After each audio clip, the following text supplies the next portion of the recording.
Good evening and welcome to the Tuesday, March 23rd, 2021 meeting of the Leon County School Board meeting. We are meeting in the Aquilina Howell Center at 3955 West Pensacola Street, Tallahassee, Florida. It is so good to have all of you with us this evening. We look forward to the discussions that we may have on the agenda items that are before us.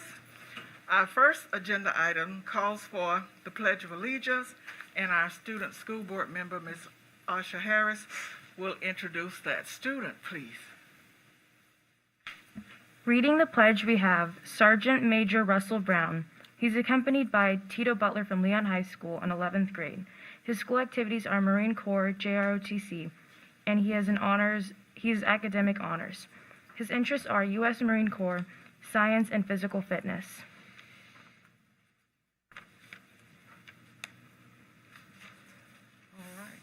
Yeah, I think the sergeant major is accompanying the cadet. Please rise. Okay. I pledge allegiance to the flag of the United States of America and to the republic for which it stands, one nation, under God, indivisible, with liberty and justice for all. Thank you. Let me ask you a question. What grade are you in? I'm in 11th grade, sir. A junior, so you'll be running things at my alma mater next year then, right? Yes, sir. I love it. I love it. How long have you been with ROTC? Since your freshman year? Yes, sir. And now you're in a leadership role, and what's your current rank? First lieutenant, sir. And what are we hoping for our senior year? Lieutenant Colonel. There we go. I love it. Well, congratulations and thank you for being here, and really appreciate your leadership. Thanks, sir. Good. Thank you so much for being here, and I believe Principal Epteam is here as well. Did I not see him? There he is, in a beautiful pink shirt. Thank you. Let's see, Ms. Harris, is there anyone else you have to introduce right now? Yes, for the thought of the day, we have Sergeant Major Russell Brown. All right. Tito Butler, excuse me, sorry. Yes, ma'am. The thought of the day is a dream doesn't become reality A dream doesn't become reality without hard work and determination. All right. Yes, ma'am. Thank you. Thank you. We appreciate those words and appreciate your being here today. And certainly you're welcome to stay the entire school board meeting should you decide to do so. But in case you have classes tomorrow or homework tonight, and if there are parents present, would you please just show us who you are? Sergeant Major is parent and parental, loco parentis. All right, then. We have mom tonight. Mom, all right. See? All right.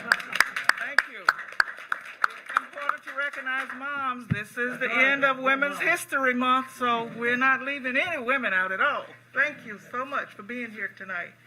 And so we are about ready for our changes and additions, but just before we get to them, you probably noticed a very happy school board member seating to my right, and it is because he's been given one more year and a birthday. So, Mr. Jones, happy birthday.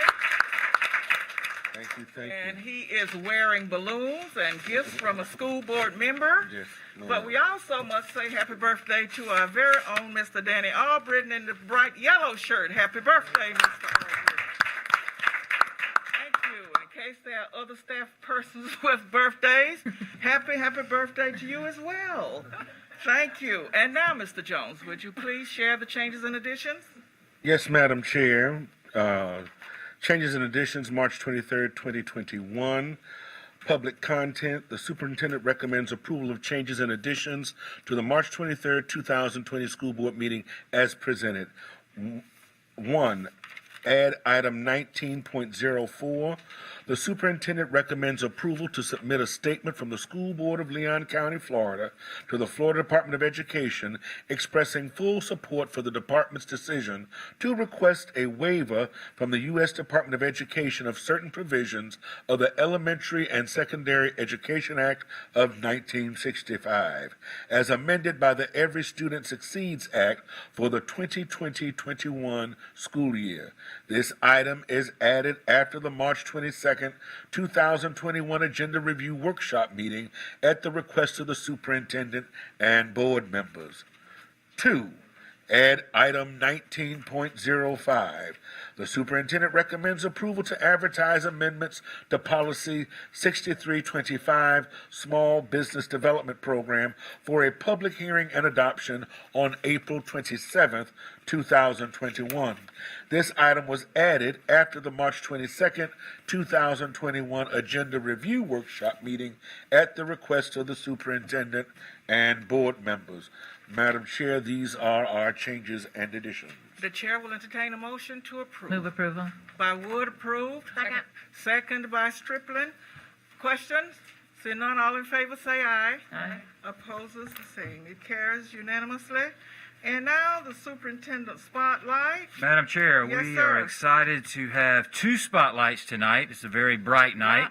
So to get things started, I'd like to bring the proud principal of Leon High School to the podium, Mr. Billy Epteen, to introduce our very special guests who have, I believe, Zoomed in with us. Wonderful. All right, I'm hoping Jamie Knox is with us on Zoom. And if she is, I'm going to give her an opportunity to kind of tell us a little bit about the Leon High School Dance Marathon that benefits the Children's Miracle Network. So do we have Jamie? Nope. Okay, all right, well, I will ad-lib then. Fortunately, I got some notes. Jamie Knox is our co-executive director for Dance Marathon. And as you know, several of the high schools participate in Dance Marathon. It is a fundraising organization to benefit the Children's Miracle Network that raises money to help fight childhood cancer and childhood diseases. And it has been a part of Leon High School and a lot of the high schools here in Leon County for several years now. As started by my predecessor, Superintendent Hannah, the Leon student body has really taken in and taken to heart raising money and giving back to the community. And not only with our TMH Cancer Foundation, but with Leon Dance Marathon. And under Jamie's leadership and her fellow classmates, they were able to raise this year, in a COVID year with all the restrictions, over $140,000. Wow.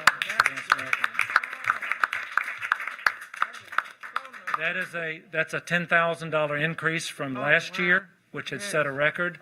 And last year, Leon High School's Dance Marathon was recognized nationally for one of the largest high school dance marathon organizations in the United States. So I would imagine, hopefully, we'll receive that same recognition this year. But all the credit goes to Jamie and her students and the entire student body at Leon High School. This is truly a student-led movement. There are obviously adults that help supervise and coordinate activities, but it's the students that do all the hard work. It is the students that step up, whether it's fundraising ideas, creative, innovative new ways to do it without physically touching other people and staying socially distanced and wearing your mask. But it's a true testament to not only Jamie, but the entire student body at Leon High School. And thank y'all. Thank you. We appreciate you. Billy, I know how much this is a very proud, hold on a second, put you back on the spot. I know this is a very proud moment for you as you celebrate, but a lot of it starts with you and your leadership. I appreciate that. You know, it does. And I'm just, I had one request when I left, and that's that the students at Leon continue to do something. Right. And it's not just Leon, but all of our schools are so very involved. And I think we had a big number, like a really crazy crooked number of around 400,000 district-wide that went to to this cause over the last month. In addition, you want to share how much money you donated to TMH this year? Oh, I don't want to give a number off the top of my head because that's COVID area. I've lost COVID memories over that. Well, there was a rumor going around that it started with a 5. Yeah, it was $50,000. Yeah. And as Superintendent Hannah said, even though the dollar figure is wonderful and it takes money to beat these diseases, it's the fact and the time and the effort and the true desire that the kids want to raise money. Even if it were $1, the kids that they get out and they're pushing and they're advocating for something that either affects them directly or indirectly. They've got a loved one, whether it's cancer or a childhood illness. the fact that the kids get involved, I think, is the true lesson, and that's what the superintendent kind of set in motion when he was at Leon High School, and it has been a privilege to continue that. I appreciate the accolades, but to be honest, I don't have to do a whole lot. Unfortunately, a lot of times they come down with ideas that I have to say no to. But other than that, they come down with ideas. I never thought of that one. Let's try it. Let's see what happens. But it's the kids that make all the effort, and I really appreciate that opportunity to work with them. So, but It's funny you say that because every class has to outdo the class that came before them, right? So the class of 2021 didn't want to be outdone by the class of 2020. They did want to be outdone by 19 and 18 and 17. But right, and I'm sure they've probably hit up their parents. They kind of count it down to a penny, and if they find out that they're a little bit short, they go browbeat a relative for another $100 check just to push them over the goal. Right. So. Yeah. So we thank you for your motivating leadership, Mr. Thank you. Epstein, and the students who raise this money. They do wonderful things for the community. We're appreciative of them feeling the need to assist others with the donations that they raise. I greatly appreciate it. So good job. Thank you. Mr. Superintendent. Thanks for driving out tonight. Sure. All right. We're with the Florida A&M University football team. I do, and I hope is Miss Jackson on the call. Miss Delshana Jackson, proud principal of Bond Elementary School, is going to introduce some celebrities we have in the audience with us tonight. So, Miss Jackson. Good evening, and sorry I could not be in attendance tonight. I would like to introduce Coach Willie Simmons, the head football coach at Florida A&M University. And he's here. Thank you to Superintendent Hannah, the school board members, and everyone in attendance for this opportunity. I would like to thank Coach Willie Simmons and the Florida A&M University football team for adopting the Bond Elementary School Eagles. We are ecstatic about the partnership. There are many goals set for the Soaring Eagles for this year, and we are grateful for the FAMU football program assisting us in meeting them. At the beginning of the school term, Coach Willie Simmons assisted with morning duty by helping students get out of cars safely and jump-started their day with a smile or an air high five. Due to COVID-19, the team has not been able to come out and complete hands-on endeavors. However, the team has put forth efforts virtually. At the beginning of October, we selected books for the football team to read for our students in grades kindergarten through second grade. Knowing that reading is a lifelong skill and it is very essential at our school, the team recorded themselves reading books for the students' enjoyment. The team's efforts with helping our students succeed will help aid and propel our students into lifelong readers and learners. Although COVID has halted some of the great work the team wants to put in, we look forward to this continued partnership as we do more and move to greater heights. Thank you very much to Superintendent Hannah, Board Member Jones, Coach Willie Simmons, and the FAMU football team and staff for making this possible. Thank you.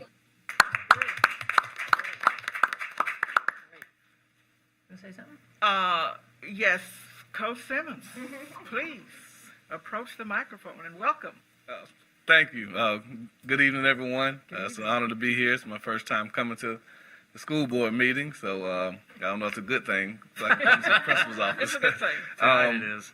Obviously, Bond Elementary is literally right around the corner from Florida A&M's campus, and with the heart we have for the little ones in our community, we felt it not robbery as a football team to adopt Bond Elementary, and we look forward to a continued partnership. Our reading endeavor was just the first of many opportunities to work with the great students at Bond Elementary. Again, they have a phenomenal principal. They stole her away from Gadsden County, where I'm from, so not going to hold that against you. But, again, she's doing phenomenal work over at Bond, and we're just excited to be able to give back to this great community that we call home on the south side of Tallahassee. So thank you all for having us. Thank you for recognizing the work that we do, but we don't do it for recognition. We do it because it's the right thing to do. And just encourage everyone to get on board with us and continue to raise up the south side. So thank you so much. Go Rattlers. Coach Simmons, may I just say to you that I certainly do appreciate the work and applaud what you all are doing now. for the students at Bond Elementary School, but as a proud Rattler and graduate of Florida A&M University, my husband played for Jake Gates. Is the blood, sweat, and tears unit still pretty much a part of what y'all do? Yes, I've known more about that than any other body in this city. Good. Thank you so much. We really appreciate that, and I mean that with sincerity. It's a wonderful thing. And do give our regards to Vaughn Wilson of Mega Ace Productions. Where is Vaughn? Right there. Where? Good evening, Vaughn. It's good to see you. That's Mr. Vaughn Wilson. Would you like to come to the mic and say how you are affiliated with this program, please? He is a graduate of Florida A&M University and a playmate to my children. Okay, we just tell it all in here. Go ahead. Well, thanks for having me here today. And I want to thank Principal Jackson because this was not an easy task, to be honest. I want to thank the school board for entrusting me this summer to help with the Safe Start program. I helped produce some of those videos for that, and that's when I kind of understood what needed to be done. And so the videos have taken a little longer to come out than we expected because after that experience here, I realized some things we needed to add. So all of the videos as they come out, and we should have a clip of one so you can see how it looks. We're closed captioning all of the videos so that the kids can read along and to make sure we make the ADA requirements. Hello, my name is Chris Jerry. I'm a redshirt junior from Tallahassee, Florida, and today I'll be reading Pig is the Pug Winner. Pig was a pug, and I'm sorry to say, if he didn't come first, it would ruin his day. Yes, Pig was a winner. He just had to win, and nothing would stop him or where to begin. Believe it or not, he was quite hard to beat, and the reason was simple. Yes, Pig was a cheat. But if he did lose, he'd throw a pink fit, he'd scream and he'd cry, and he just wouldn't quit. He'd sob and he'd sulk and quiver his chin till you gave him and said, okay, you win. But as soon as you did, he'd clap and he'd stamp, and he'd rub it in loudly that he was the champ. Trevor would say to him, let's just have fun. Pig would reply, it ain't fun till I've won. So one night at supper, we can stop there. Pig shouted with glee, who can eat faster? I bet that's me. Trevor said shyly, I don't want to race, but Pig had yelled, go, and was stuffing his face. He wolfed down his food and gobbled. There we go. All right. There we go. Thank you. Well, thank you, and thank you to Principal Jackson. She's been very passionate about those kids, and that's the thing I saw this summer going around to the different schools. I had a chance to go to several of the schools, and I just want to say that I was one of the people defending the school board on the efforts to reopen because I saw what you were doing, Rocky. Thank you. You did a great job, and the whole school board, and especially the custodians. Thank you. Oh, good. Thank you, Vaughn. Thank you. Thank you. My best to your mother, Kathy, please. Wonderful, wonderful. Principal Jackson, do you have other comments or words? This was outstanding. Perhaps not. I'm guessing Mr. Jones had something to do with this too, just knowing him. Yeah. I know he I would does. just like to say thank you to Coach Willie Simmons and Mr. Wilson, as well as the superintendent, for making this possible for our students at Bond. Okay. Thank you, ma'am. That's wonderful. Mr. Jones is only quiet because he wants to be quiet, as we well know. So when he chooses to speak, I expect he will.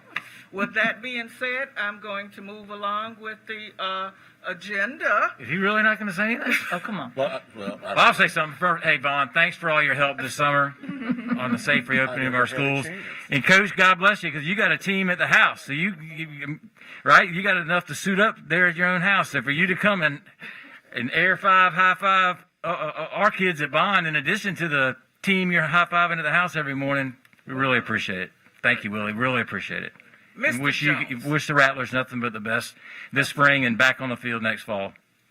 That's right. Mr. Jones, you have a chance. oh, well, thank you. I would like to acknowledge Vaughn and Coach Simmons. I came to them after Miss Jackson came to the Bond Elementary School.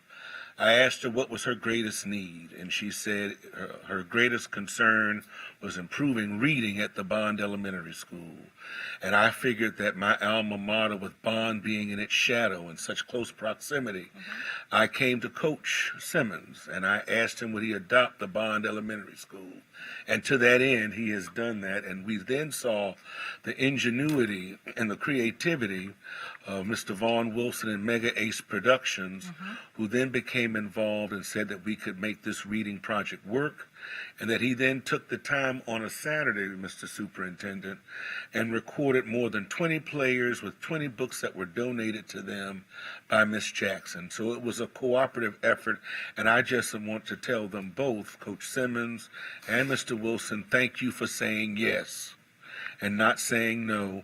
And I am sure that that this collaboration, we will soon see that the best is still yet to come. Thank you so very much for saying yes. And thank you, Ms. Jackson, for always evidencing the innovation that is the hallmark of District 3. Thank you. I didn't know that saying no to you was even an option, to be honest with you. But in addition to Coach Simmons and I, and again, volunteer on his own, have gone around to countless numbers of our high schools and middle schools and talked about gun violence in our community, and been pleading with our young men to make wise decisions. And Right. no, he said he'd say yes as soon as he says where do we start. You're out there walking neighborhoods with your players. I mean, you're just a true testament. Although you came from Gaston County and went to Clemson, we'll forgive you for those two things. But you are just a wonderful, wonderful person to have in our community. You just are, and we can't thank you enough for the way you are role modeling for the young men that will become future leaders here in Tallahassee and Leon County. So thank you so much. Wonderful. May I also add, Yes. if with Ms. Jackson's indulgence, as you've seen, this is going to be quite a significant product. And I would hope that we as a district, because they've made this presentation to us, that we would find a way to take this art project, this reading project, this literacy project, and share it across our district. I think it is a fantastic tool. We realize that reading is an issue not only at Bond, but at a great number of our schools. And so this is going to be a gift that will keep on giving. So thank you, and I hope that we will find a way at the district level to be able to optimize this opportunity. Totally. Thank you. Thank you. Wonderfully said. Thank you, gentlemen. Wonderful job. All right. No further comments about that outstanding collaboration. Now's your chance to escape. Thank you for coming. Thank you. We're now at recognitions. I think we have none. At None this evening, point. Madam Chair. All right. Persons to be heard? None, Madam Chair. None. Thank you, Attorney. Reports to be heard? Madam Chair, Yes. may I ask for a courtesy? There are 9 items under item number 6 for reports to be heard, many of which are the traditional ones that come before us every other week or so. 3 of them are from the Chamber of Commerce, TMH, Oregon Recovery, and Peace Jam. Could we move them to the top, especially those that are in the room? I know the Chamber and Chair Jay Smith are at the back. They, I'm sure, would appreciate the opportunity to make their presentation and beat the traffic home. Well, I have no objections. I just thought they wanted to be here for this entire wonderful board meeting. They seem to be so comfortable back there. I see some head nods, Ms. Rasmussen, so they're being courteous. I have no objections. Both TMH Life Quest is here as well, is that right? Yeah, Yes. TMH is, and Peace Jam? They're fine. I heard that. Well, I'm sure the Chamber would like to. This is your chance. I'm ready. You okay? Get up there. All right. Well, whoever is ready. Thank you. They said that. Okay, good.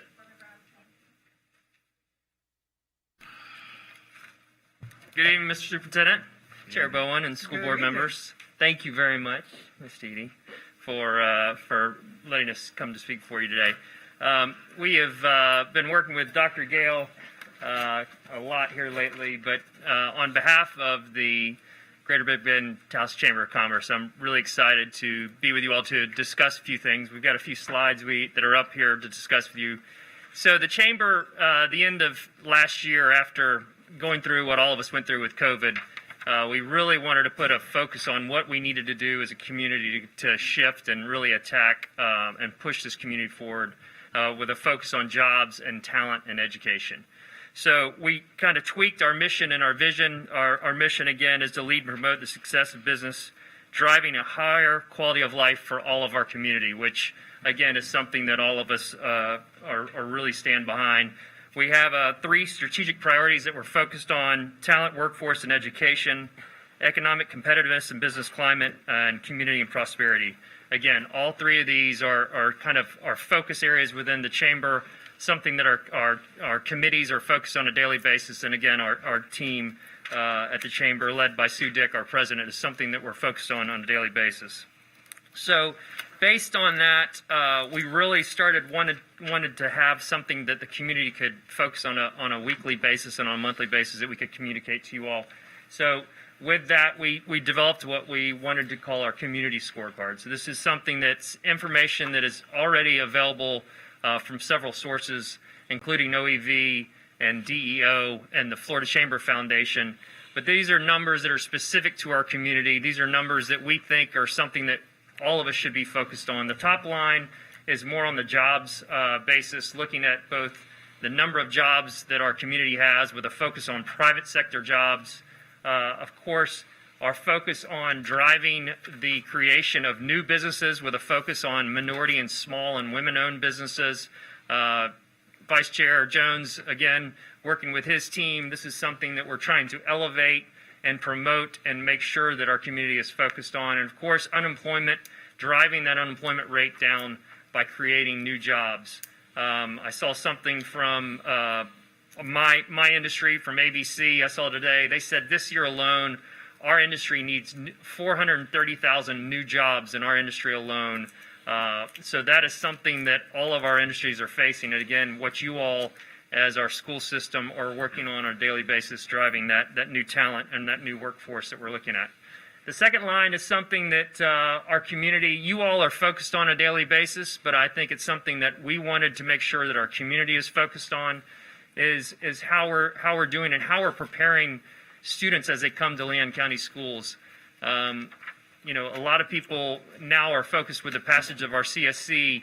That kindergarten readiness score is something that us as a community, we really need to pay close attention to, and something that I'm going to talk to you here in a minute is something that we're working closely with Dr. Gale on, and our support as a business community to the kindergarten and our school system. Again, following through that, how we're tracking with 3rd grade reading scores, high school graduation rate, and then that post-secondary attainment rate is something that all of us need to be focused on. What are we doing with our community?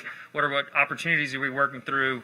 Again, we're working closely with Lively and making sure that we're promoting what Lively is doing and also giving them the support needed to really enhance and drive the development of our community. And then the bottom line is something that's more focused on what is taking place with poverty, with what's taking place with our crime, and also what our community is developing in GDP. Again, these are numbers that are reported in several different aspects. Some of them are annual numbers that we're looking at, and some of them are monthly. But again, it's something for all of us to start working on. I know that, again, the school system, the school board, and the schools individually are all focused on all of these things on a daily basis in the middle, and of course on the education side in that middle sector. But I think it's something that community really needs to come together to really change to help the entire community move forward. One other thing I wanted to is highlight some of the things that we're doing specifically with you all in the last year and things that we're working to promote this year. First, something that I'm really proud of that we're working with Dr. Gale on is the kindergarten classroom adoption we're looking for in the fall of 2021. This is something that we've worked with Superintendent Hannah on. We've discussed this in great detail. Is we want the Chamber and Leon County Schools to partner in a classroom connection. We want to have every kindergarten classroom in this community adopted by a business.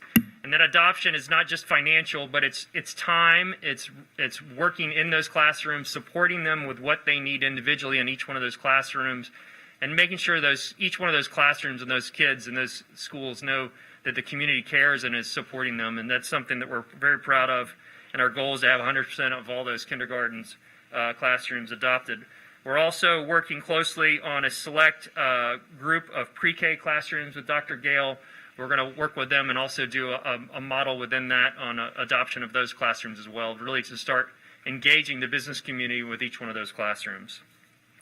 The next thing we wanted to discuss is the work we're doing with you all in the Godby High School FAFSA application support. Again, starting today, we had 14 Access Tallahassee and Chamber volunteers meeting one-on-one with every Godby and Leon County virtual school senior to encourage and assist them in completing their application with FAFSA.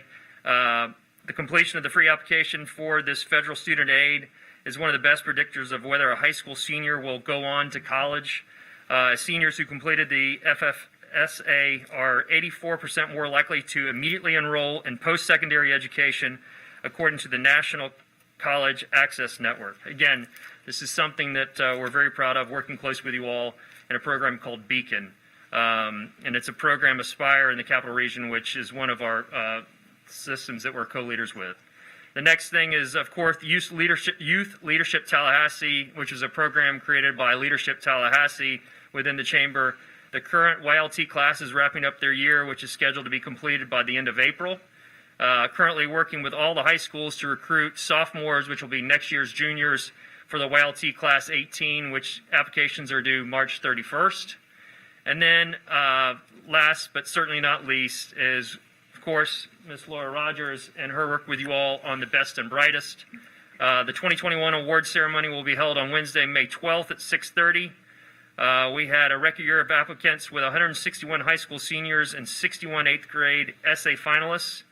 To date, we have recognized 2,283 high school seniors and 505 eighth graders. Thanks to Envision Credit Union, Sex Media Group, and other supporters, we have awarded cash scholarships total of $793,000 and have partnered with TCC on matching scholarships for top winners. Each year, 75 volunteers and community leaders serve as interview, training, and judges. Again, I'm just here today to kind of give you a lay of some of the things we're trying to do this year and in future years, working closely with you all. Again, this is something you all in your world you live in, y'all are focused on, and y'all have done an amazing job. But to move the entire community forward, we need to get all of us on that bus, working with you all closely, supporting you all, and having that private business community engage with you all. So again, appreciate all of your time today. And we'll come back periodically every month to kind of give you an update on where that scorecard is and to ask you all if you have any questions, make sure we're supporting you correctly, and make sure we can keep driving this community forward. Okay. Any questions? Thank you. No, we were going to applaud. I saw some. Thank you so much. We really appreciate the hard work, and I'm going to call it the attention and energy that you give to this community from the Chamber. And these activities certainly do drive the quality of life for our students in our community. So we hope that you will be there for a long, long time to support us. Yes, ma'am. And we feel your care. And thank you on behalf of the parents in this board and all of us. Are there further? I'd like to echo what the board chair is saying, Jay, to you and Sue and Laura. I don't think our relationship's ever been stronger, and it gets stronger each and every day. And we're so appreciative of you and our partnership and working with us to help solve some of these problems and some of these issues that we face in our community.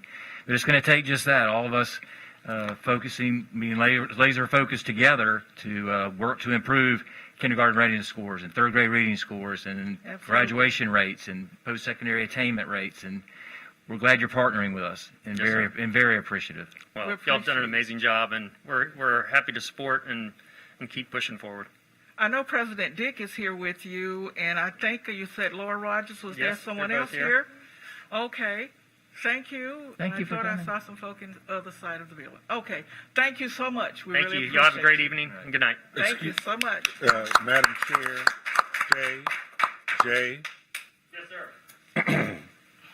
What I think is also very important about what you've described, I know that for a long time now, the Tallahassee Chamber and the Florida Chamber are the ones who first rang the bell to make us aware of the impact on our economy as early as the testing scores and the preparedness of our young people. To see that conversation come now with solutions to those problems, I think says a great deal about this chamber, and I think it says a great deal about you, Sue. It says a great deal about you as our chair, Laura Rogers and her continuing work. Would also like to acknowledge that YLT was founded by the greatest class ever. LT20 founded YLT some 18 years ago. I'm a proud alum of YLT, of Leadership Tallahassee, Class 20. But what I also think is so very, very important,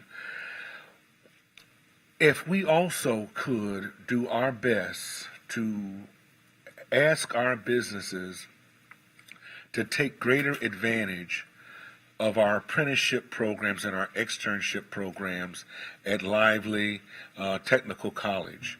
At present, I think the number is less than 10 businesses that have formalized apprenticeship programs. Your company, as I am very much aware, has one. I think we can go a long way if we provide more opportunity and options for that cohort, as we now try to put greater attention on the importance and impact of career and technical education. Our superintendent will tell you that here in our district we have a thing called From Cradles to Careers.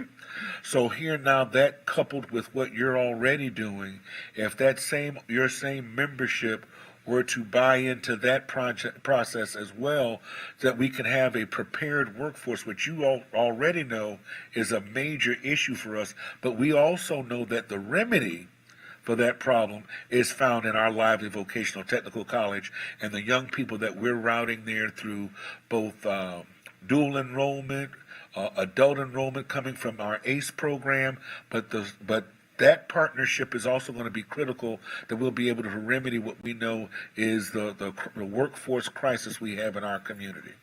Yes, so thank you for what you're doing, and I look forward to your continuing assistance and also continuing to make that a priority as well. So yes. Thank you. Thank you, Vice Chair Jones. Madam Chair? I want to go ahead. I'm sorry. No, I was going to say, I want to tee off on what you just brought forward, Vice Chair Jones, is something that we were able to do this past year through a grant from the PPP through the county. We started a new site called Talent Hub.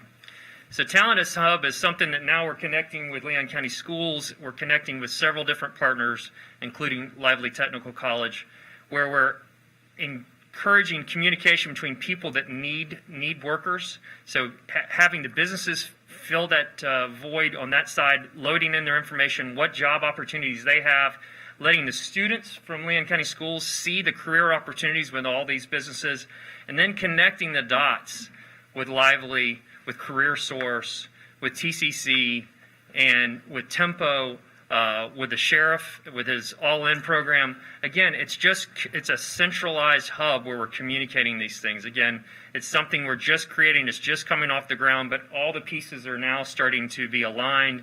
It's something that specifically on the Tallahassee Police Department project that my company's involved with, we are promoting very heavily, and it's starting to see those benefits to it. And it's something that there's other communities around the state of Florida that are paying close attention to what we're doing. But again, you all have developed some great programs. It's our job to make sure we're communicating those and getting people to the table to utilize those resources. I agree completely, Vice Chair Jones. Those are something we're all trying to work towards. If I may also add, I would be remiss if I'd let this opportunity slide. Here as a district, we're now talking about how we are reimagining our procurement activities, right? I want everyone to know that it was Jay Smith and Ajax were one of the principals, as a principal employer, who have made such an enormous commitment to our Lively Vocational Technical Program by bringing on apprentices and externs. Most specifically, we have a $65 million police station project here in our community, which has been awarded to Ajax. Ajax made a commitment to exceed the the aspirational targets for the employment of minority women in small businesses, but then they also took it to another level to then incentivize workforce opportunities for persons who are either at Lively Vocational Technical College, in the Tempo program with the city of Tallahassee, as well as those persons with the 1,000 Jobs Initiative for the sheriff, having enormous impact. I just want to acknowledge you as a great corporate citizen in our community, and just acknowledge the enormous impact you're having. And here now with you as chair of the Chamber of Commerce, we're going to see the exponential return on your leadership. So thank you so very much. Well, thank you very much. Thank you, Mr. Jones. Ms. Wood. Can I add one more thing to your list? Yes, ma'am. This is something that I experienced as a high school principal that helped lots of students, and it's not quite as directed at workforce. Lively Votech, which is we've just talked about, are really important. That is working with our businesses who might not be able to do that, but could provide an externship possibility for a senior in high school just to experience the work world.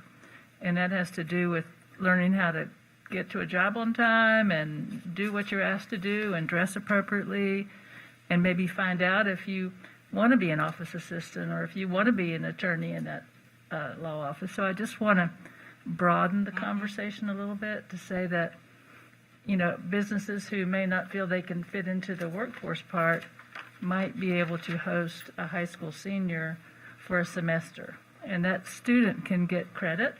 It's called executive internship credit, and they have like 4 opportunities to get credit, so they could do it their junior and their senior year. And I'd love to work with you on that if you're interested. I think it's a great idea. Anything we can do to expose students on the opportunities that are in our community, and you know, that's what we need to be doing. I mean, again, we get busy in our world we live in and the jobs we do. We forget about the simple, easy little things that you can do to expose. It can be a flower shop. It can be, exactly. you know, lots of things. So we can come up with some different ideas, and Okay. love to work with you on some thank you. great programs. Wonderful. Thank you, Greater Tallahassee Chamber of Commerce, for being here tonight and sharing with us the wonderful initiatives that you're undertaking. Well, thank We you very really much for the appreciate it. opportunity, and you'll have a great evening. Thank you. Thank each of you for being here. Madam Chair, Yes, ma'am. if I might request that we also let our other guest groups, group of guests go before our reports, the 6.06 TMH Life Quest. I know Ms. Shipman's had a really long day with some issues at the hospital, so if we could move that up, since we're out of order already. Yes, we are. Awesome. So we can? Well, let's be out of order. Come on up. Okay, We welcome everybody. Come on. Yes. And Ms. Triplett is going to do a little introduction here. She mentioned that earlier. I am. I don't come up here very often. This is kind of cool. Rocky does. This is a new thing with Rocky. I like this. So I'm honored to have this group here today, and I just want to share with you my story for why this is such an important month. April is Donate Life Month, and in 2009, I was lucky enough to be a perfect match for someone who needed a kidney, and donated a kidney to a family member, and it was an amazing experience. I was able to give a gift to someone that saved their life who had been on dialysis. I watched that process. I don't know those of you that have ever seen somebody go through dialysis. John Hunkier and I were talking about this. His wife actually was just recently a kidney donor as well. And to watch someone go through the pain of that process just because an organ is shutting down, and knowing that everyone around us, we're walking around with 2 and you really only need 1. So you have one to give. Most everyone has one to give, and it hasn't stopped me a beat. I ran a full marathon after that. Work out all the time. It's never been an issue. My life has never been fuller because of the loss of that kidney has meant nothing to me, but yet bought him many additional years. So tonight I'm happy and pleased to introduce Janet Shipman. She's the coordinator at TMH Life Quest Organ Recovery Systems, Organ Recovery something. But just again, a little piece of information that I would love for us to share with our students here in Leon County and expose them to some statistics, some information, not so much about kidney donation, although that is obviously part of it, but every year our students have an opportunity when they go get their driver's license, there it is, do you want to be an organ donor? So again, just like the Chamber exposing our students to information, to things they may not know about, I'm thrilled that Ms. Shipman has come forward to maybe share that information with our students. I'm going to turn it over to her. Thank you so much, Alva. And I love the example that you've given and set in living donation. So my name again is Janet Shipman. I work for LifeQuest, and we're an arm of UF Health Shands, and we are the Organ Procurement Organization, or the OPO. Just want to thank all of you board members, Superintendent Hannah, for having us this evening. We work in a very critical environment, obviously, and we get to the honor and pleasure of meeting families on what is the worst day of their life, honestly. We work with hospital staff from Jacksonville through Pensacola down to Ocala. That is our federally designated service area. Many of you might be asking, what is an OPO? We're the Organ Procurement Organization. We're, again, federally designated, nonprofit. We're certified by CMS, licensed by ACA. Everything that we do is based in Florida statute or a federal law. We cover a 36-county region, over 60 hospitals. Our staff is on call 24 hours a day, 7 days a week, to every hospital that meets criteria in those areas. Again, we're based at UF Health Shands. We partner with every transplant center in the country. We do have 3 transplant centers locally within our region. That is Mayo in Jacksonville, of course, UF Health Shands, and a kidney transplant center in Pensacola. So I like to say our goal is to save lives. Our mission is that every patient that is in need of a life-saving transplant would get that opportunity. I'm sure many of you in this room know of someone that might be on a waiting list, might be on dialysis. My dad was on dialysis for 3 years prior to going on the waiting list, and his dialysis was becoming less and less effective, and he needed a transplant. And he went on the list, and he waited, and he waited. 3 years later, he received the call of his lifetime saying that we have a match for you. How fast can you get to the hospital? And so I'm fortunate to have my dad here with me that takes my child fishing, teaches him how to hunt, and just all of those wonderful skills that grandfathers do. At this time, I did bring a special guest with me, and I'd like to introduce her to you. Her name is Betty Morales, and Betty is the volunteer coordinator for Big Bend Hospice. But Betty is also the mother of a beautiful senior at Leon High School, and Betty is also the wife of a wonderful man who has served as a volunteer football coach at Leon High School. And she has a special story to tell you. Thank you, and thank you so much for having me and for all that you do to help our children. She said I have a senior at Leon, and it's just so hard to believe the year we've had and hard to believe that she's going to be graduating. But so much of my story started with her starting high school. When she came in as a freshman, my husband, Robert Morales, had been coaching football at Leon as a volunteer coach for many years, and he got sick. He's got this weird, rare autoimmune disease that just demolished his kidneys. So he got sick her freshman year, and and I'm so grateful for Leon and the soccer program and everyone that helped get us through. And he's been on dialysis and on the waiting list for over 3 years now. But probably a year into him being sick, my daughter goes to get her driver's license, and we show up, and one of the questions is, are you an organ donor? And it just shocked me when she looked at me and was like, I don't know, should I be an organ donor? And I thought, if you're not sure, and we are in the middle of this, you know exactly what kind of experience, how could you not automatically say yes? And I thought, well, other kids should know about this, and that inspired me to want to go volunteer with LifeQuest, who's been unbelievably wonderful and supportive to us. So I thought her and I could do things like help with special events or things, but comes to find out how they usually use volunteers is to share their stories, which is often challenging. And one of the places that I've been very grateful, and it's been a wonderful eye-opening experience to be able to share our stories, are at some of the schools. And the very first time, and I was very nervous and thinking I'm not really sure, one of the coaches at Godby said, "Your husband coached my brother." And that was so heartwarming. And every single time I've had the opportunity to speak at a school, I've been shocked. I mean, I think often teenagers are not engaged, but rarely have I left without somebody giving me support or letting them know I'm going to pray for you, or sharing that they have somebody who's on the transplant list. And it's just... It's a difficult situation to be in. Nobody wants to have to... You never imagine that you're here, and you never imagine that you can be a giver.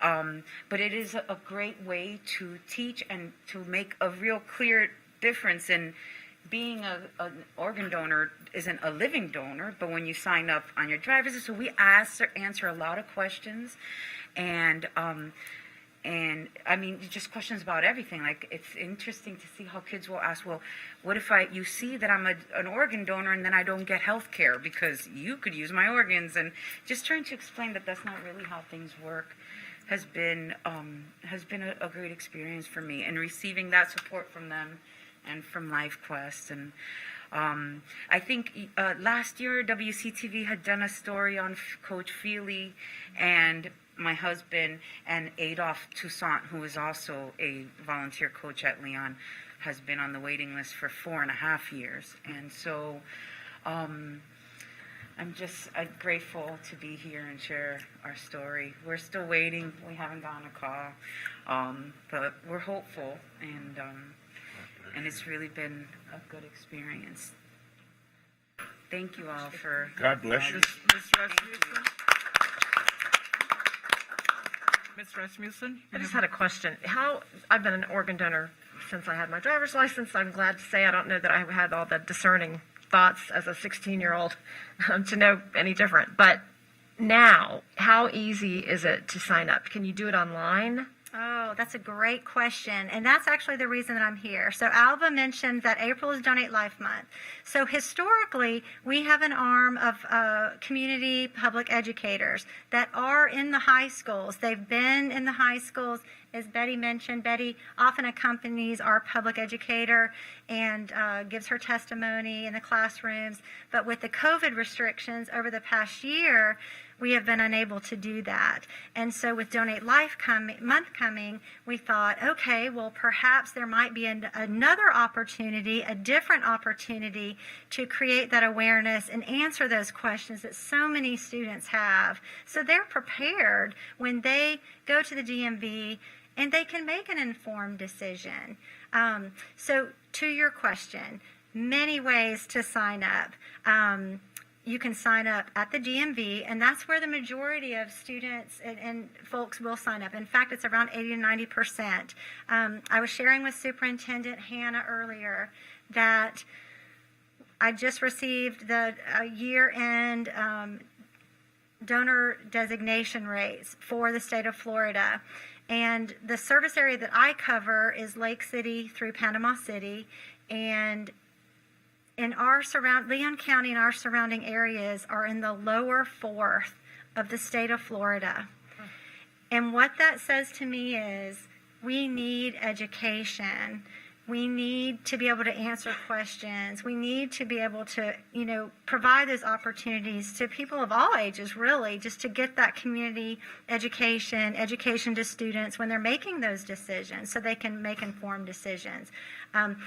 Polls show that if you ask someone, do you support organ, tissue, and eye donation, about 85% of all Americans say, absolutely, I want to give the gift of life to someone. But for whatever reason, the registration rates are lower, and they're lower in Leon County. So one thing that we were talking about for Donate Life Month, and and it's something an idea to think about, is in lieu of us not being able to get into the classrooms, would be to potentially send out an email on listserv, just with some donation facts and a link to more information. So something potentially like this that might have a link for more information. It might connect the students, parents, and guardians to Donate Life Florida, where they can go and they can get all their questions answered. They can register if that's a decision that they want to make for themselves.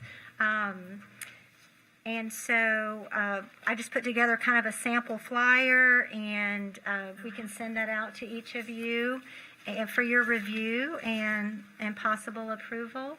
But I did want to make myself available to answer any questions that you might have. So I've talking to Janet earlier before the meeting. We had a great phone conversation. I was completely unaware of this organization until, and they just missed me years ago. But I remember when I was young, it wasn't even on my radar screen. And then probably 25 years ago, when I went to renew my driver's license, someone said, the person there, would you like to be an organ donor? And I'm like, sure, I thought I already was. Well, no, you're not. So I think education is the key to everything in life, and to get her in front of Ms. Harris and other student leaders in our schools that will be asked that same question when they go to register to drive. I'm sure you already have a driver's license, don't you? Yes, sir. I'm not going to put you on the spot, though. Were you asked the question during the time you register for your driver's license? Yes, and I am a proud registered organ donor. And I wasn't even going to put you on the spot, but thank you, Arsha. But to calm the fears or the anxieties of the unknowns, and because they listen a lot more to her than they do to Charlie Brown's teacher. So they just do. And so I think getting her and them in front of our Student District Advisory Council and other student leaders that can then make the push, because they'll take it just like they do with Dance Marathon, and you give them a cause that they believe in, That's right. your numbers our numbers here locally will improve significantly. I can promise you that. And Madam Chair, Yes. one of the other ideas we had too, COVID has been so difficult to get anyone in our schools, all these great organizations and volunteers, just nothing.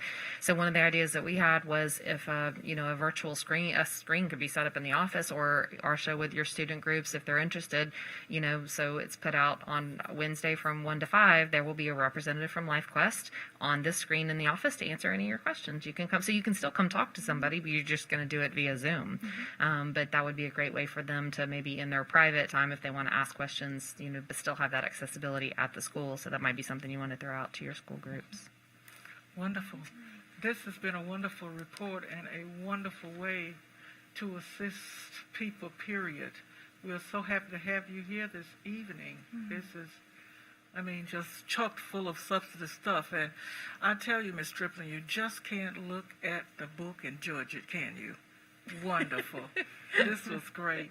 Thank you, ladies. Thank you so much. And hopefully once our students find out more about this, they can share this kind of information with parents as well, because a lot of them may not have paid any attention. Am I right? Yes. So that's it. Take the education home. Exactly. That's it. Have a conversation. Thank you much. Thank you. Okay. You guys. Stripling, Shipman, and Miss McAllister. Morales. Betty Morales. Thank you. All right. Now, point 6.2, Student District Council. Let's do Peace Jam. People are waiting. Oh, my. Oh, more guests. More guests. Come on up, guests. We're happy to have you here, too, and we're going to do our whole agenda different from now. We're going to put the guests first. That'll take care of that. And we won't have to run this agenda this way and have it look like we don't know what we're doing up here, because we want you here. Talk to us, please.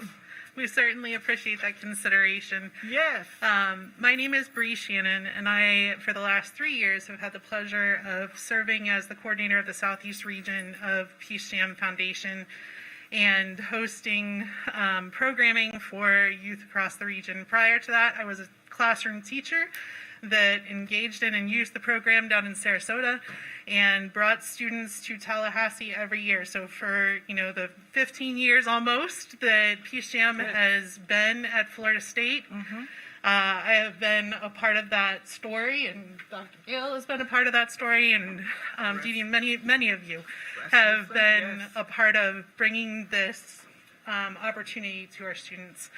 And part of that is leadership, part of that is identity, part of that is conflict resolution, part of that is having the opportunity to address social and emotional wellness factors and be able to think about all of those things and negotiate those in a model that's Nobel guided by the Nobel laureates affiliated with the Peace Jam Foundation, which is in 42 countries around the world. And then the opportunity in the spring of each year to engage directly with those Nobel Peace Prize winners. Last year was the first year that we weren't able to realize that thanks to COVID, but we've been able to maintain communication with Lema Bowie, who was supposed to be our laureate last year, and she is working with us to offer a virtual conference coming up real soon, April 9th and 10th. And as we've rethought, as many of us had, we've had to pivot and think about how can we serve youth that want to be a part of these things in different ways. So we've been doing virtual coaching. We've been hosting virtual Zoom sessions on a weekly and monthly basis for both high school students, elementary students, middle school students, and our college students as well, and trying to give those opportunities to connect in a time where that's not as possible as it typically has been.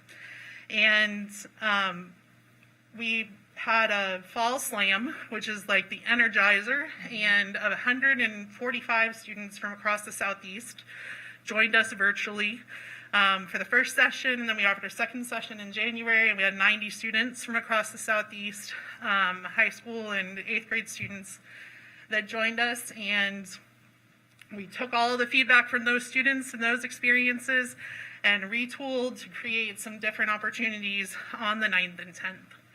But one of the things that I'm most excited about is the fact that, and this is the third flyer that you have from Peace Jam. On the 9th, we're going to have a conversation with Lema Bowie that's during school time at 9 a.m. that students can log on with their classes, log on with their teachers, or individually, and be able to engage in a conversation with her. What that might look like is we have some students that are pre-selected. They're going to be a part of like an initial dialogue. We're collecting questions from students in advance, and then there will be some time for Q&A where students can engage. What I will say about Lema Bowie is that this woman can connect to folks regardless of the forum. I saw her live here at Florida State back in 2014. I saw her at the World Summit of Nobel Peace Prize laureates when I traveled there with students in September before COVID changed the world. It's hard to believe I was in a room with 9,000 people watching these Nobel laureates on stage. And then a few months later, we were lucky if we had 10 in the same space. But something that she has the power to do is speak to you and pull you into the screen. She is a master storyteller, and she applies her story in a way that is very youth-focused. Her passion is clear. The work that she did to end the Liberian Civil War is something that she's able to normalize in an accessible way. The way that she advocates for women having high-level seats at the table in leadership positions to create change around the world. And the way that she engages youth. And part of her campaign, this is 10 years ago, that she was named a Nobel Peace Prize winner. And she has launched her Peace Foundation, but also an education program for young women to be able to have them achieve in a holistic framework what would not have been possible otherwise. to support them through school. And just 2 weeks ago, they had 7 students graduate college that had been part of that program all the way up. So these are like the kinds of ways that she models making a difference. And on the corner of that flyer, there are 2 young people that were part of PSHAM Liberia's Don't Touch My Peace campaign, and taking that idea that peace is something that they can own and protect and stand up for and name what that means to them. And they also, were engaged in global health and wellness and voting campaigns and all kinds of things. And those same youth are a part of Saturday sessions that we invite youth to around the world every week. And that's a really cool thing that we, prior to this, we'd always wanted to connect these youth around the world, but COVID challenged us to find a way for them to connect, and they did. And to tell you a little bit more about the impact of PSHAM on one person, and also the way that we've engaged youth in Leon County, I'd like to present Danielle Brownfield. Hello, everyone. Good evening. So thank you, Bree. I am Danielle Bromfield. I'm a junior at Florida State University, and I've been engaged with PSHAM every year of my college experience, and it has really defined my experience at Florida State University. It has taught me leadership skills, how to connect with communities, how to work on community development, and also taught me a lot about myself and my own identity. In addition to being a participant of PSHAM, I've also gotten to see the impact on youth in Leon County, because I've been a coach in PSHAM for the last 3 years, and I've mentored at each conference. So I know from firsthand experience that these conferences are really life-changing opportunities for these youth. In my first year, I had students who opened up about their experiences with homelessness and how they wanted to change how their communities understood youth and how youth could have an impact on things like poverty. This year, when we did our fall conference, I had conversations with students about mental health and how to solve water crises in their neighborhoods because of the impact of COVID-19. And I just love the program so much because, like Lema does, it teaches youth that they are members of the community and they have the power to fix a lot of the problems that we've talked about tonight, and gives them the autonomy to think of solutions that only they as youth could think of, like we talked about with Dance Marathon. So I really love this program, and it has taught me so much about myself as a leader, and it has given me the opportunity to pass those lessons on to youth in our community and across the world. So do y'all have any questions about this? Ms. Rasmussen? Thank you, Madam Chair. I know many of you will remember that I've advocated for this program for a long, long time. And just to hearken back, I do have a question.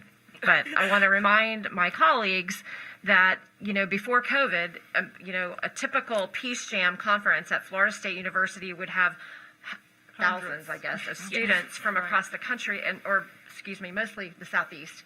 But we are so fortunate to have this right in our backyard. And so when they talk about counseling and so forth, how many students in Leon County, we used to have PSHAM clubs at our schools. How many do we have, and about how many students from our school district do you think you've impacted in the last year or two? Do you know, roughly? Well, we've been actively coaching in schools, and we have several coaching sites. I'm not sure what the actual number is for coaching sites. So within Leon County schools, this year, because of the restrictions on our ability to engage, we have some students that took Ms. Striplin up on the opportunity to engage as Big Brothers Big Sisters, because that was a way for us to get in early on.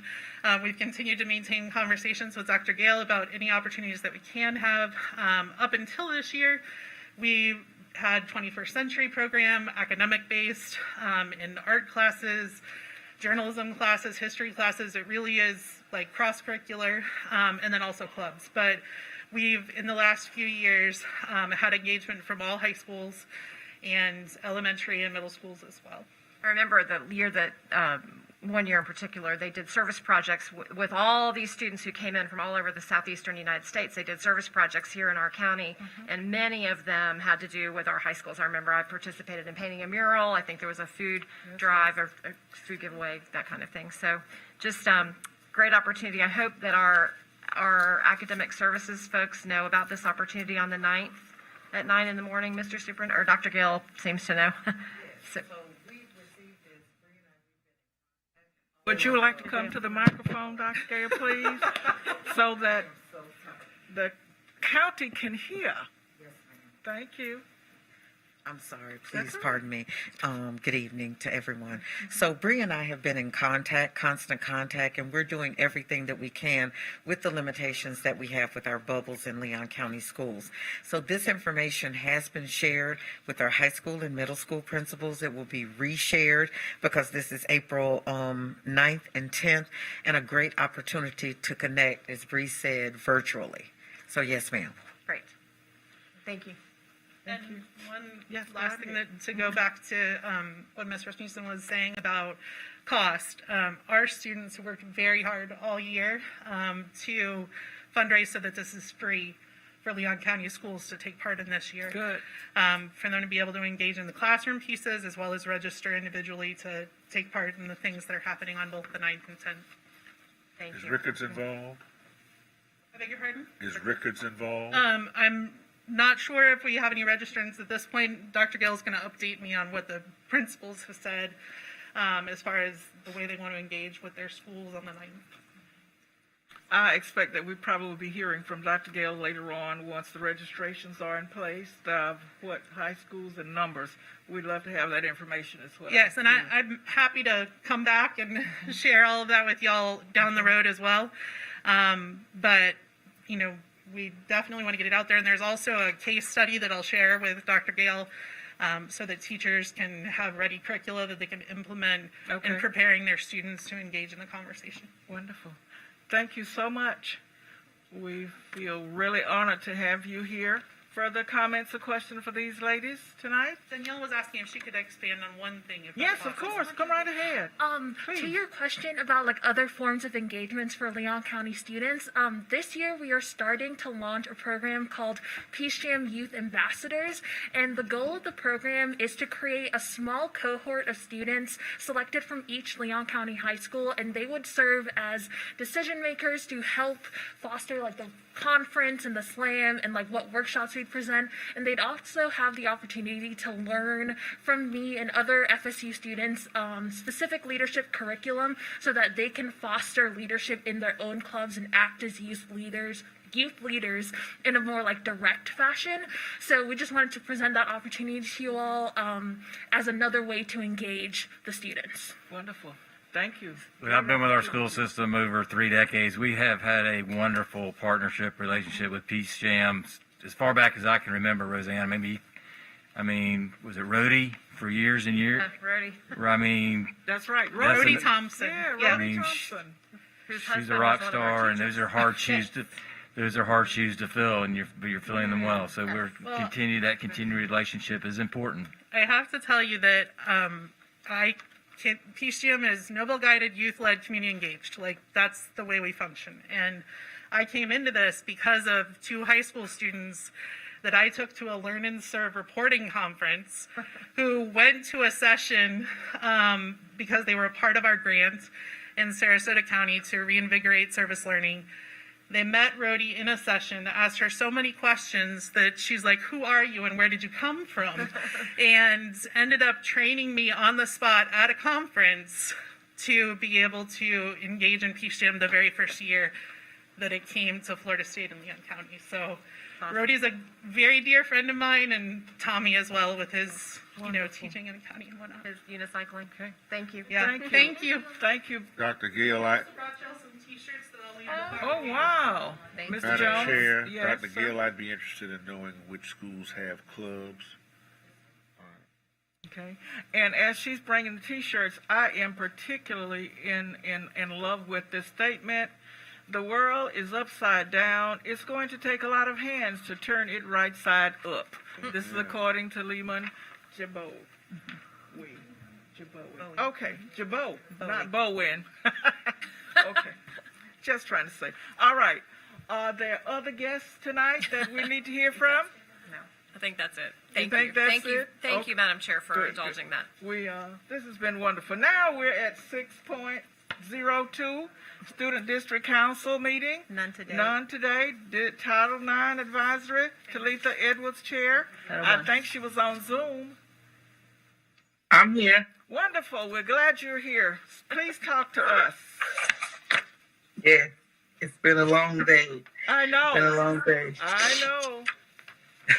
It's so good to see all of you today. Superintendent Hannah, school board members, happy birthday, Daryl Jones. I see you today. Great that it's your birthday. I won't hold you long, but the Title I Advisory Council has been busy, as you already know, advocating and coordinating resources for our students, schools, and families. The DA mentoring program that I talked with you all about last time that I presented with Dr. Smith at Oak Ridge has actually come to fruition. And we've partnered with the Florida Center for Reading Research, FAMU, and FSU College of Education that will now expand on the wishes of Dr. Smith and what she's looking for at her school to do with her digital academy students. And we are also hoping to expand the opportunity to other interested principals in our district. With all the buzz around testing, we are also planning a parent wrap-up session just to have a conversation with parents to see just their thoughts. Like, we talk a lot in the Title I advisory, and we have our principals and we have parents there, but we don't have the broader group of parents that hear the input that they may want to add or give us as we continue to advocate and to make recommendations to the school board. So we're going to actually do a parent wrap-up session in April or early May. But what I'm most excited to share with you all today is during the spring break, we piloted the pop-up preschool in the Bond and South City neighborhoods. You may remember us reporting last year about the creation of the Early Childhood Education and Empowerment Task Force. This task force brought together early childhood professionals, organizations, and community members from across this whole community to one table to streamline the early learning conversation in this district. So many great things came out of that group. You may have saw Whole Child presented the 6 S's for Success, which assists parents in choosing a quality early learning center for their children to attend. But we've been working on building out the concept of the pop-up preschool for over 2 years. We had planned the pilot last year, but COVID-19 happened, and of course, it did not happen. And so, funded by very little seed money from the South City Foundation, we were able to serve 60-plus children. And what I failed to say is that this early childhood education and empowerment task force was convened by Whole Child Leon. So it brought all of us to one table, and we wanted to, again, streamline the conversation. And the pop-up was one of those concepts that all of us worked on.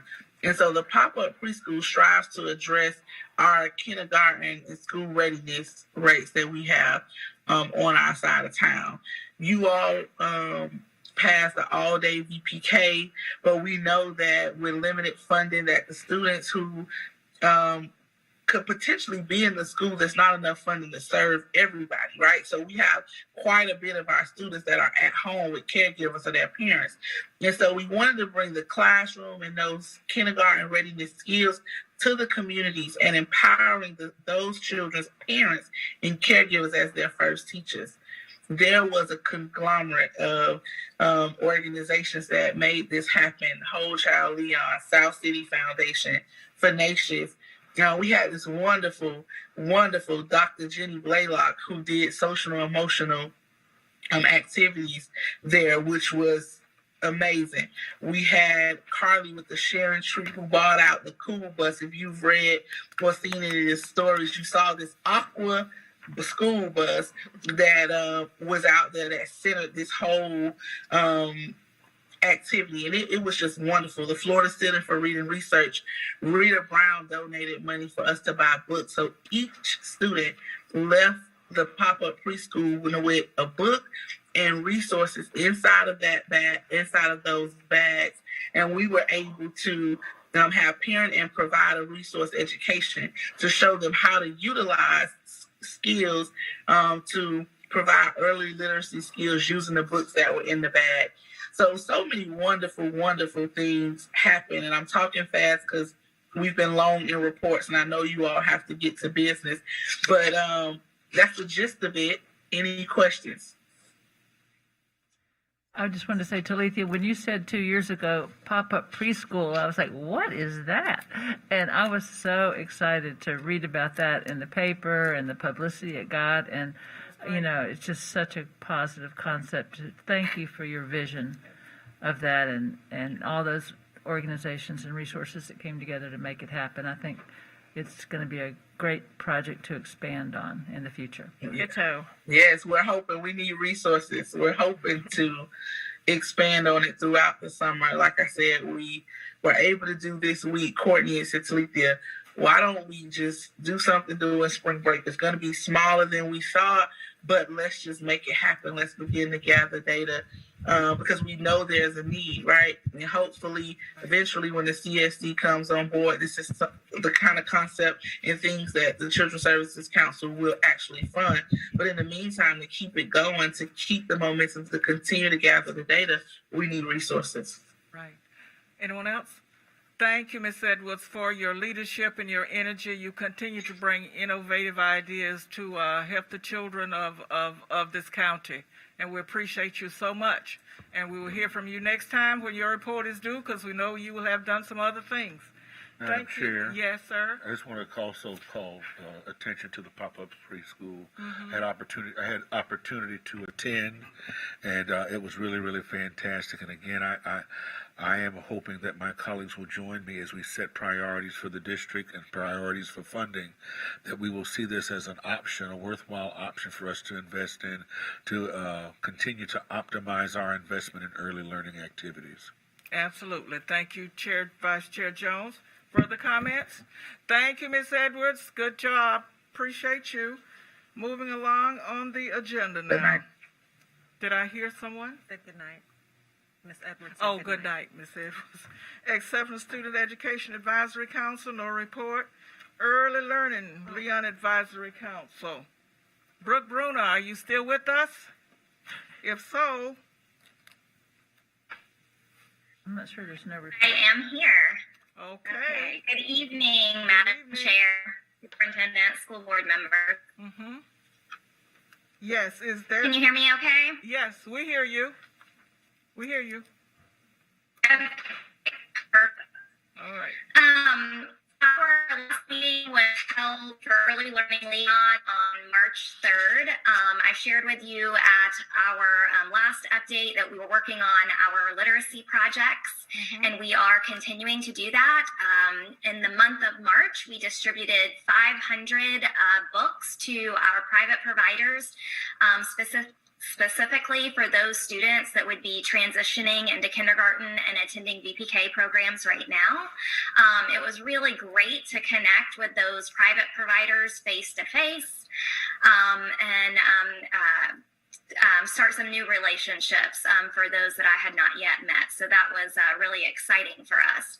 Our next literacy project takes place this Saturday, and we are partnering with Dr. Gale's Second Harvest project over at Lively's campus. So we will be passing out Round is the Tortilla is our book for this month, and we also have Beyond the Book Guide that was developed by FCRR and the Village to go along with that.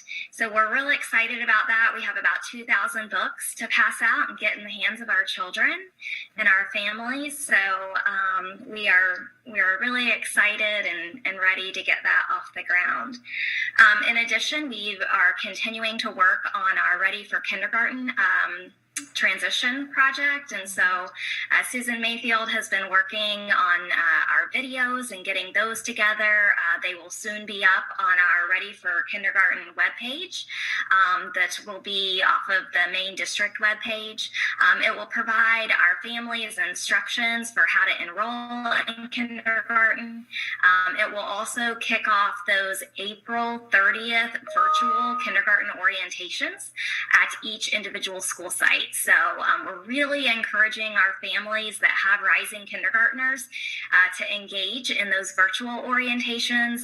Not only will it help to create a more successful transition for their students and families, it will help their little ones get familiar with the school buildings. I'm sure that you can all imagine how anxiety-ridden that can be for a little 5-year-old the first time that they walk into those huge school buildings, especially if they haven't attended our own Leon County Schools pre-K programs. So we really want to help that to be a success for our families. In addition to that piece, we have been, our subcommittees have been meeting and getting updates on Senate Bill 1898 and House Bill 419. Ms. Strickland was able to join us for one of those subcommittee meetings, so thank you for taking the time to join us. Also, in our last meeting, the committee made a decision to adjust our meeting date. We have several critical members on our team that were having some scheduling conflicts. So we will now move our meetings to the first Tuesday of each month, and our next meeting will take place on April 6th. And that concludes our updates for this evening. Well, thank you. Further comments, questions from board members? Madam Chair? Superintendent? Yes. If I might just thank Brooke, that group is really incredible, and they're placing so much emphasis on preparing those kids before they get to us, and it is just could not be more crucial of a subject. And so just thank you for your work. It was really neat to attend one of those meetings. I hope you guys chime. I think she sends out the email alerts. Join if you can and listen to what's going on. I was just a casual observer, and I was blown away by the involvement. So Wonderful. great team and great work. Thank you. Thank you, Brooke. Thank you, Ms. Yeah, I want to echo what Ms. Strickland said. So, Brooke, let me know when the next time you're going around to our private providers and passing out goodies, okay? I will. It's actually really fun. We all get in a Leon County Schools van. We all, my team of 2. But we loaded up with all the books, and, we're learning to find all of these different locations in Tallahassee. Google Maps is our friend. But it is a lot of fun to engage with the private providers and meet them in person. So, yeah, I will make sure that As long as I don't have to wear the Freddy the Frog costume thing. But in addition, we're making some room at Weston. How many additional classes are you going to have at Weston next fall? We will have a total of 6 classrooms at Weston next year. So we'll expand. Right now we're serving, I feel like we're adding students each day. My last count of enrollment there was 54 for this year. But when I tell you the students are still enrolling on a pretty steady basis right now for pre-K. So our maintenance department is going in and making some renovations and doing some updates and upgrades to Weston as we continue to expand pre-K programs at that facility. Okay. Thank you, Ms. Bruner. All right. Thank you, Ms. Bruner. Further comments? Thank you. Hearing none, seeing no hands raised, we move now to 6.08, Girl Flow Project Update. Yes, ma'am. Ms. Harris. If all the board members could look at the pieces of paper, one is titled Feminine Hygiene Products at Leon County, and the other one is Girl Flow Period Poverty Project. Madam Chair, you also have Amaya Wayman that is on Zoom. Amaya, are you on Zoom with us right now? Yes, ma'am, I am. Well, good. We want you to be with us. Continue to stay with us. Go ahead, Ms. Harris. Whichever one of you will be going first. We're ready for your report. So Amaya and I reached out to all the middle schools and high schools to see where their current feminine hygiene products can be found on campus. And that's where you will see in the table which ones have responded and which ones we've gotten back. We emailed the principals, and we also received assistance from Student District Advisory Council. And then on the other sheet of paper, you can see the survey that I plan to send out to all the schools, and just to find out what the students' thoughts are on this project. All right. Amaya? Greetings, Madam Chair and School Board. I am Amaya Wayman. I'm a proud sophomore of D. James S. Rickers High School. First and foremost, I want to say thank you to Superintendent Hannah and the school board for all that you all are doing to make this a success, as well as allowing committees to be formed to work on this need. I want to give a quick update regarding feminine products being placed in restrooms. The Girl Flow was meant to make products available for all girls in Leon County. Aunt Flo is the company that will be working with us right now to get dispensers with sample products. The dispensers are $250. We are also developing a marketing plan for fall 2021. I also had many peers reach out to me on different platforms saying that this would be great and a need. We do understand that funding could be an issue, and we realize that and will remain patient through this process. I will continue to place products at our local schools. Thank you. All right. Thank you for those words. Further questions or comments? The $250 cost per each school, is that what you are? Each machine. Each machine, of course, okay, with the number of machines to be placed in various areas of the school. All right? Madam Chair? Yes. Ms. Wood, you have a question or comment? No, I'm just proud of the students for continuing this task, and I'm glad you're going to survey people. I'm not sure how you're doing it, but I know you're working with Dr. Gale, so y'all had that figured out. And I also believe Dr. Cox has some of the information that could help you fill in your chart. And, I see that this may be a budget item that comes before us before the beginning of next school year, because I think I've heard from all our board members that we want to support this. This is a basic need, and the community seems to be willing to support it too. So working together, I think we're going to make this happen, and continue on your work. And when you're ready to make a hardline proposal with your data and everything, I think we'll be all ears. So keep it up. Right. We appreciate this, and we say ditto to all you've heard, and to continue this as a wonderful project for women, girls, okay? And of course, even at the elementary school levels, I don't know how you're planning to determine what those needs are, but do continue to be aware that there is a need at that level as well. And thank you, Maya. Wonderful. We're proud of you, and thank you for your hard work. You two make a wonderful team. Okay? Yes, ma'am. Thank you all so much. I would also like to... Ms. Rasmussen, were you about to say something? Just a quick question. Does this mean that if there's a blank, they didn't get back to you from that school? Yes, ma'am. I'm still waiting on responses from some of the schools. Yes, ma'am. Okay. Okay. And you are working with, is it Dr. Gale? Yes, ma'am. To get these responses back from the schools? Okay. So perhaps we can get... And Madam Chair, we can certainly help in that effort. By the next time we meet. I'm sorry, Mr. Superintendent, you're saying something? Yes, ma'am. We can certainly help in that effort of gathering this information. So we will reach out to those school leaders tomorrow that have blanks by their names to fill in the boxes. Good work. You're on, Mr. Superintendent. School updates. You're there, ready. Thank you, Asha. Thank you, Maya. I would also like to add, excuse me. Sure. In case there are any donations from the members of the community, we were thinking about having boxes in place, in the offices of these schools, also in front of maybe Aquilina Howe, to accept some of these products, because it is very costly, and to have the community donate at their will, obviously, would be a great thing, I believe. Wonderful. All right. Thank you. All right. Yes, sir. Madam Chair, this evening I was due to report on the Pillar 5, the final pillar in our strategic plan from 2016 to 2020, financial responsibility and transparency. We had a board member, Jones, needed to step out for a personal matter. And if it's okay with the board, I know we've had 7 other reports already and been going over an hour and a half.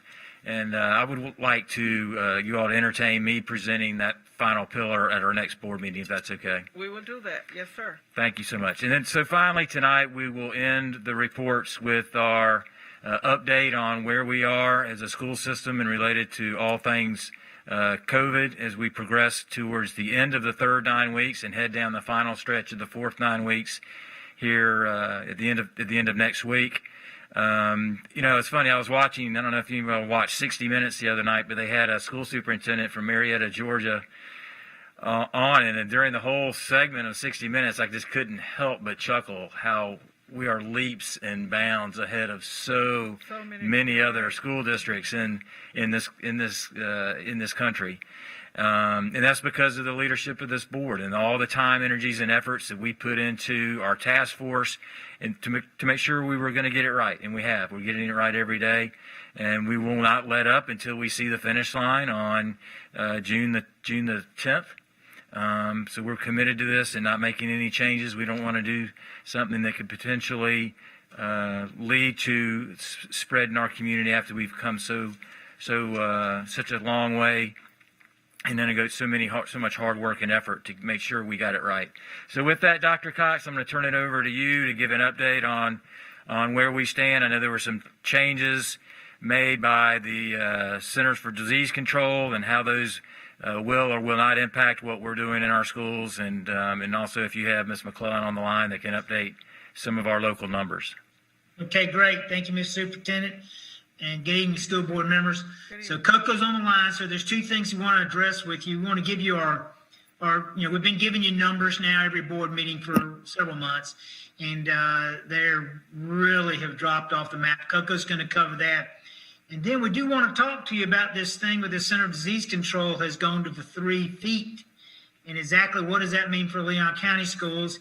And that certainly was part of trying to address all these folks around the nation that never opened their schools. But Coco, if you give them the numbers, and then you and I both have the latest information from CDC, if you can cover that, exactly what do they mean for that, and how does it relate to us? Thank you. Okay, good evening, everyone. So what I've been keeping with is our positivity report. This was as of 3/22. Our Leon County current positivity rate has been 2.43%. That's the average for the last 2 weeks. So I was able to break it down a little further just to, percentages don't always show clear numbers. So just to make it a little bit more clear, I was able to pull this information. So for the 7-day rolling average, that means that we've been averaging 34 cases in Leon County, positive COVID cases in Leon County. Week 10 was 36 cases a day, and week 11 was 29 cases a day. So when we look where we are now compared with where we were months ago, much further down, which is fantastic news. The highest percentage of the cases in Leon County have been in the 20 to 24-year-old age group, with 20.2% of those cases. The second has been the 25 to 34-year-old age group with 15.2%. There is currently a wait time for lab results of 1.29 days to get a turnaround time to get those results back. So that's our update in terms of our numbers where we are now. Any questions from anybody in regards to that? We've actually had, before Coco goes into the new CDC for the 3 days, we've actually had a handful of days now with nothing, no cases, no phone calls. I mean, when we came back from the winter break, Terry Anderson had 99 phone calls before lunch that morning, and we were ready, Coco, for the peak. Knock on wood, just nothing right now. Yeah, that was the Christmas break, and we've been kind of steeling ourselves for this week.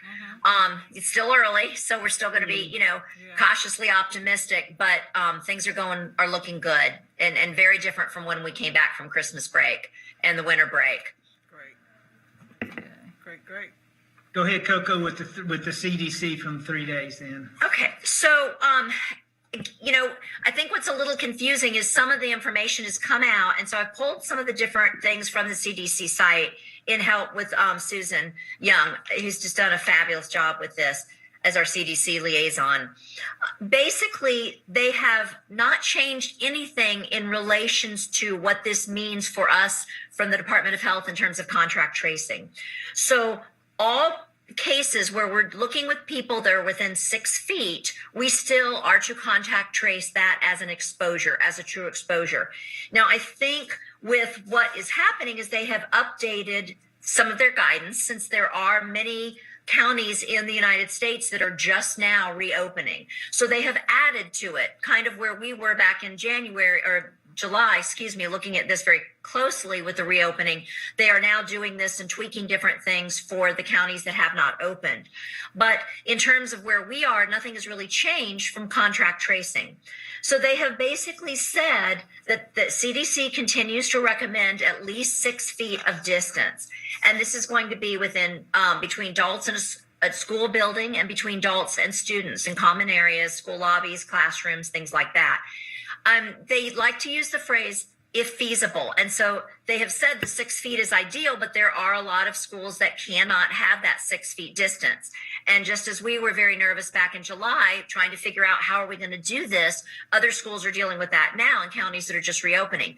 And so they have been able to take the science and the studies that they have found, and in quoting some of those things from the scientific studies here, they have said that they have found that a distance of at least 3 feet in a classroom setting is recommended with universal mask wearing if they cannot maintain more. Obviously, more is better, but they have said that we're at least 3 feet with the mask being worn. I think the part of this that's really positive is it says we're seeing that the transmission within a classroom is minimal, and they have been able to drop this down from the 6 feet to the 3 feet because they are not seeing the classrooms as a large area of transmission, of community transmission. But in terms of what we have to do with the health department, the 6 feet, anything within 6 feet of an exposure of a positive case still has to be contact traced and would be looked at as an exposure and would follow the quarantine guidelines.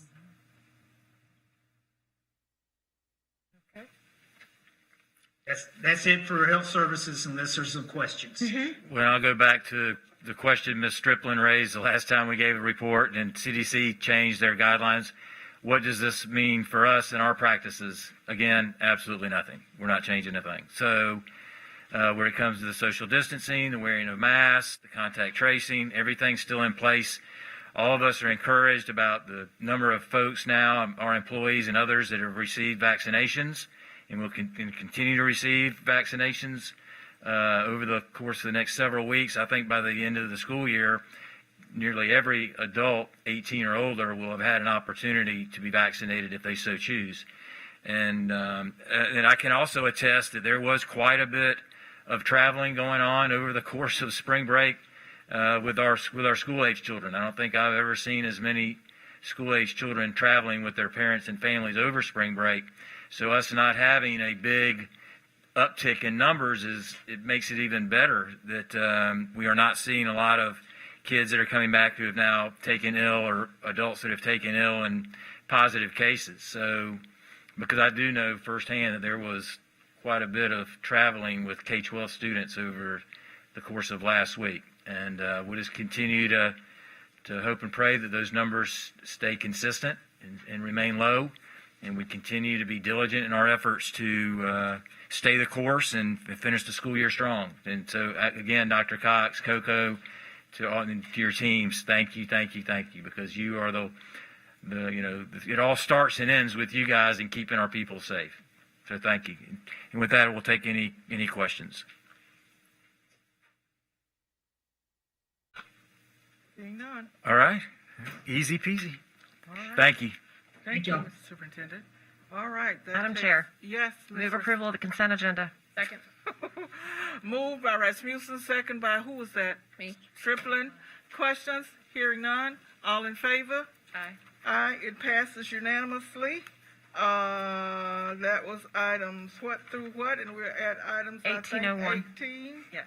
18, construction, 18.01. That's where we are now, I believe. All 18. All 18. All right. Madam Chair. Yes, I ma'am. need to abstain Yes. just to avoid the appearance of any conflict of interest with my employer at Associated Builders and Contractors from all of item 18. So noted. Madam Chair, Move approval for the construction consent agenda. Moved by Striplin. Second. Second by Wood. Questions? Hearing none. All in favor, say aye. Aye. It is approved. 3. 301. 301. Yes, ma'am. 301. It's important to say that. All right. Where are we now, Madam? 1901. 1901. The superintendent recommends a public hearing. Approval of the amendments to policy 8407, safe school officers, effective approval. March 24, We need to open a public hearing. 21. Are there speakers? No, Madam Chair. No speakers. Hearing no speaker, we close the public hearing and we are ready to, I thought I saw Mr. Hunkier. I wasn't sure. I thought I heard You had a motion. Motion, move approval. All right, it's moved. Second. Second by Striplin, moved by Wood. Question? Discussion? All right. Hearing none. All in favor say aye. Aye. It passes unanimously. Thank you. Well, no, it doesn't, not unanimously. It is unanimous, but it's 4-0. 4-0. Yes, ma'am. All right, I'm used to counting. Okay. 19.02. And happy birthday again, Mr. Albritton. Thank you very much. Good evening, Board, Chair, Superintendent. Item 1902, the Superintendent recommends approval of the verification of Florida inventory of schoolhouses fish report. Move approval. Moved by Striplin, second by Rasmussen. Questions? Hear none, all in favor? Aye. It passes, what again? 4. I'm getting loopy. 4-0. 0. That's right. Loopy. 19. Thank you, Mr. Albritton. Go right ahead. Item 1903, the Superintendent recommends Board approval of Hoy Stark Architects PA Amendment 1 Professional Architect Services Contract for Rickards High School, Phase 6, remodel, renovate, Building 18, Media Center, Project RFQ 412-2018. It's for $163,766. What's the pleasure of the board? Move approval with a question. All right. Second with a question. Second with the question. All right. Questions? Thank you. Just wondering what exactly the amendment was for. What caused it? Was it rain delay or? Let me pull this one up. This was the... On February 23rd, we brought the schematic phase to this and got board's approval to move forward with Phase 6. And so the amendment is phases 2 through 5 of the design phase. So it's not really an amendment? It's not really an amendment? It's not a Nope. change? It's just okay? We brought the schematic to y'all on the 23rd, which was their contract for just the schematic, which is Phase 1. So we're amending that contract. Amending the scope of work. Isn't this the one where while they're there, we might as well go ahead and... Yes. So the initial contract for the schematic was $6,000. So now that they've completed the schematic, they're coming back with the whole thing. So the whole design is $163,000. Was this the media center Yeah. basis? Okay. Thank you. Another question I heard? Okay. All in favor say aye. Aye. Opposes the same. 4-0. All right, we got it. 1904. Madam Chair. Miss, who was that? Rasmussen. Yes. I'll make a motion to approve, given that before he left, Vice Chair Jones articulated the intent of this and the changes and additions at the beginning of the meeting. Second. It's been moved in second. Questions? Hearing none. All in favor say aye. Aye. Opposes? 4-0. It passes. Madam Chair, can I just make one comment? Yes, you can. Want to say on the record that we're really appreciative of the Department of Education Yep. going forward with this request to the Federal Department of Education. It will have a big impact. I don't know if the superintendent wants to expound a little bit on what this might mean, but I think it is important for the public to know that our Department of Education has put this forward, and it's a very good thing for our students.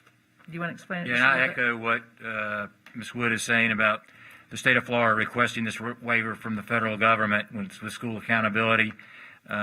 We are moving forward with student assessments this spring, but our plea to the department was that, that it should not be used to issue school grades or for punitive measures, just to simply analyze student data to figure out where learning loss may have occurred over the course of the last year. So I echo what Ms. Wood, I'm sure speak for the whole board. We're very appreciative to Commissioner Corcoran, who I'm sure has had consultation with Governor DeSantis and the entire department for listening to the school boards associations, superintendents associations, and others, and applying for this waiver. So we are certainly greatly appreciative, and we'll move forward this spring as directed by the department.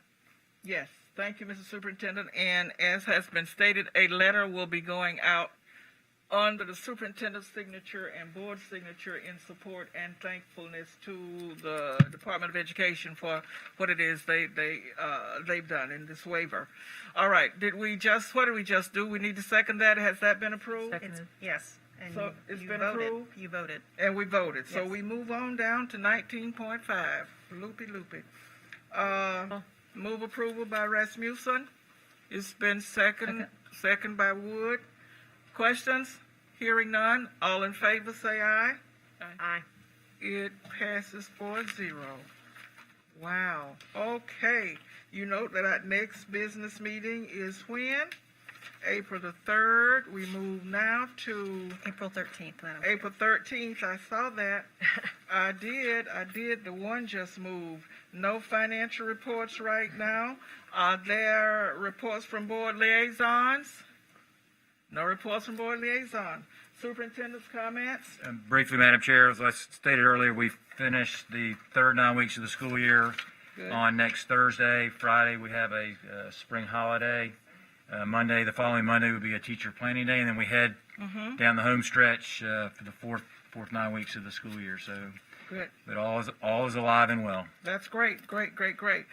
Continuing concerns from board members? I would just like to thank Dr. Gale as you're thinking about any concerns for the list of continuing concerns. You have that in a 2-page brief here, so take a look at that. And next time, if there are comments, anything we need to add, we can certainly get with Dr. Gale. Thank you. We've been talking about this. Good job. Thank you for listing those. New issues from board members. Ms. Harris, what's on your mind right now as we get ready to close?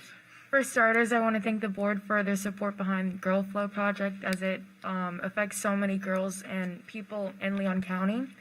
And I also wanted to learn more about Peace Jam because it sounds really cool. Wonderful. All right.